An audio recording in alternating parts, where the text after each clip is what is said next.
When I was young, I thought my country was the best on the planet. And I grew up singing a song called Nothing to Envy. And I was very proud. In school, we spent a lot of time studying the history of Kim Il-sung, but we never learned much about the outside world. Except that America, South Korea, Japan are the enemies.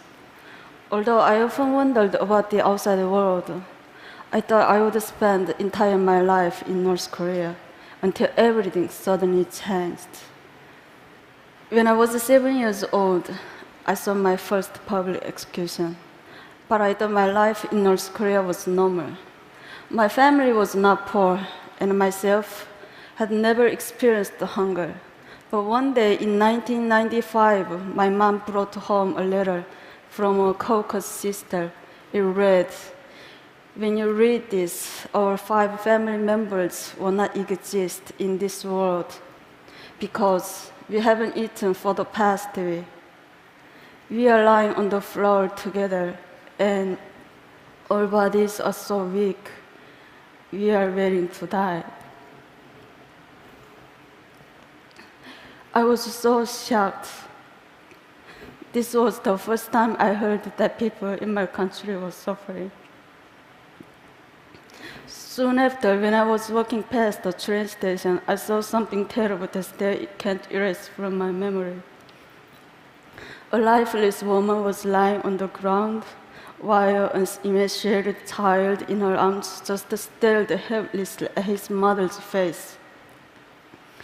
But nobody helped them because they were so focused on taking care of themselves and their families. A huge famine hit North Korea in the mid-1990s. Ultimately, more than 1 million North Koreans died during the famine, and many only survived by eating grass, bugs, and tree bark. Power outages also become more and more frequent, so everything around me was completely dark at night, except for the sea of lights in China, just across the river from my home. I always wondered why they had lights, but we didn't. This is a satellite picture showing North Korea at night compared to neighbors. This is the Amno River, which serves as a part of the border between North Korea and China. As you can see, the river can be very narrow at certain points, allowing North Koreans to secretly cross. But many died. Sometimes I saw dead bodies floating down the river. I can't reveal many details how I left North Korea, but I only can say that during dark years of the famine, I was sent to China to live with distant relatives. But I only thought that I would be separated from my family for a short time. I could have never imagined that it would take 14 years to live together. In China, it was hard living as a young girl without my family. I had no ideas what life was going to be like as North Korean refugees. But I soon learned it's not only extremely difficult, it's also very dangerous. Since North Korean refugees are considered in China as illegal migrants, so I was living in a constant fear that my identity could be revealed and I'd be repatriated to a horrible fate back in North Korea. One day, my worst nightmare came true when I was caught by the Chinese police and brought to the police station for interrogation. Someone had accused me of being North Korean, so they tested my Chinese language abilities and asked me tons of questions. I was so scared. I thought my heart was going to explode. If anything seemed unnatural, I could be imprisoned and repatriated. I thought my life was over. But I managed to control all the emotions inside me and answer the questions. After they finished questioning me, one officer said to another, "This was a false report. She's not North Korean." And they let me go. It was a miracle. Some North Koreans in China seek asylum in foreign embassies, but many can be caught by the Chinese police and repatriated. This group was so lucky. Even though they were caught, they were eventually released after heavy international pressure. These North Koreans were not so lucky. Every year, countless North Koreans are caught in China and repatriated to North Korea, where they can be tortured, imprisoned, or publicly executed.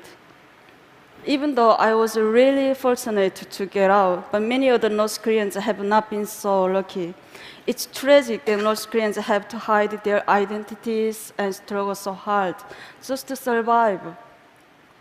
Even after learning a new language and getting a job, their whole world can be turned upside down in an instant.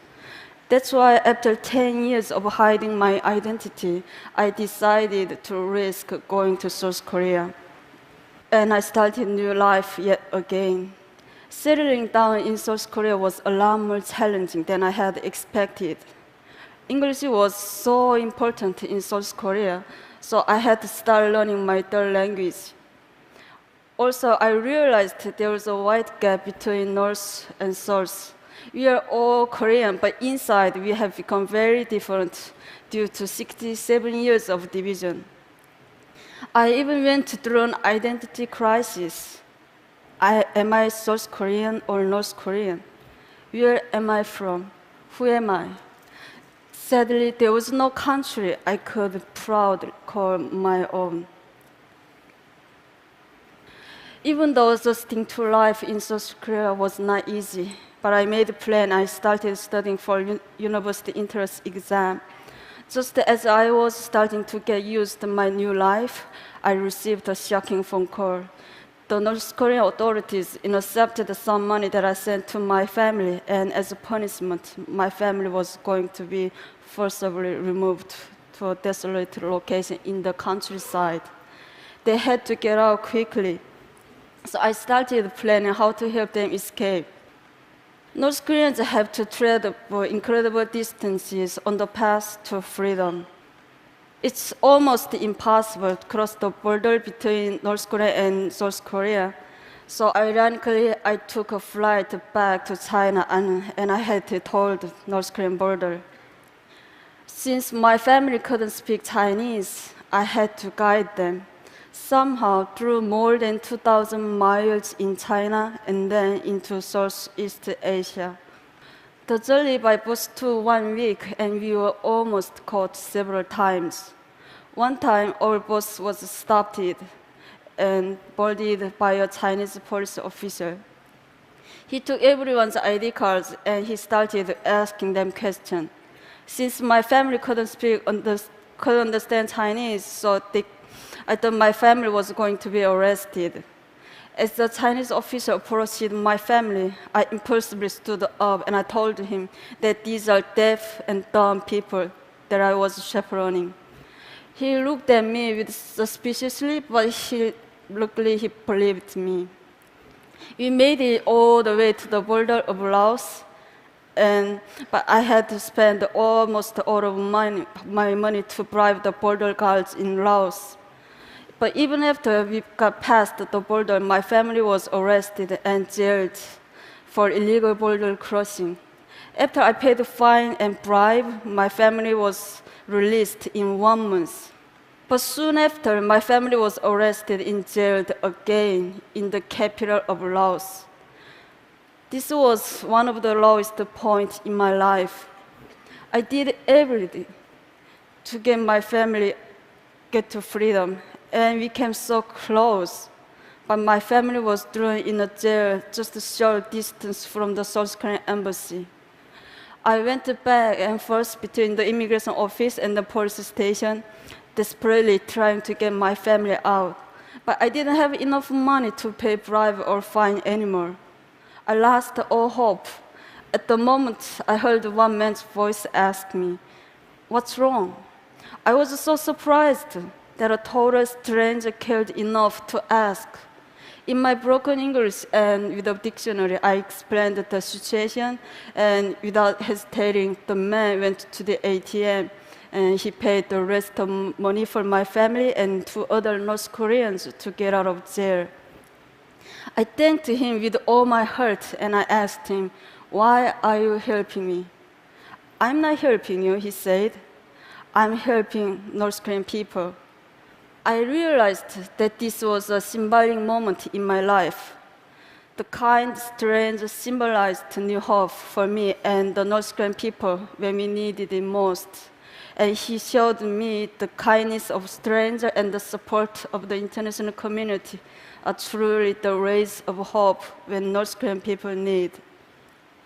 Eventually, after our long journey, my family and I were reunited in South Korea.